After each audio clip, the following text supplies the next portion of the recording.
Hello guys, in the previous sections we've learned on setting up code blocks, syntax, output function. In this class we shall be learning on commenting. We have two types of commenting in the C language, where we have the single line commenting and the multi-line commenting. The single line commenting uses 2 forward slashes, and this is a single line commenting. And in this commenting, anything after the 2 forward slashes to the end of the statement is commented out. In the multi-line commenting, we have the forward slash, the asterisk, and then we have the asterisk and the forward slash. Anything between these two, or these two, these characters, this first character and this last character, is commented out. And why do we, let me show you what I mean.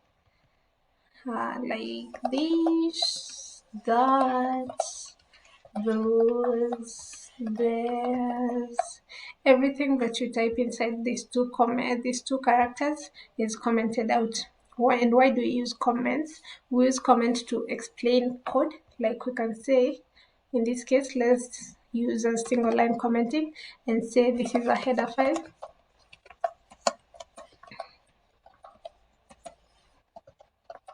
We have explained this line of code, and in which if any other person uses your code, they can understand what you are trying to cook. Let's say in this case, this is the main function. So it's used to explain code and for readability purposes. It also prevents execution when testing alternative code. Let me comment out this name commenting.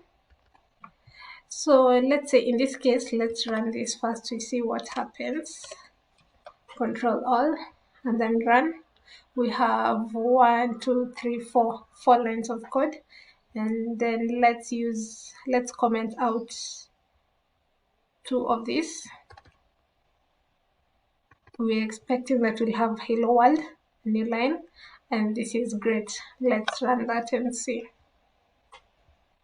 We just have to. So the single line commenting has prevented execution of whatever we've commented out. Therefore, we've said comments are used to explain code and for readability purposes, and it prevents execution when testing for alternative code. Thank you guys. Let's meet in the next class and talk about variables, data types, constants, and every other thing. Thank you.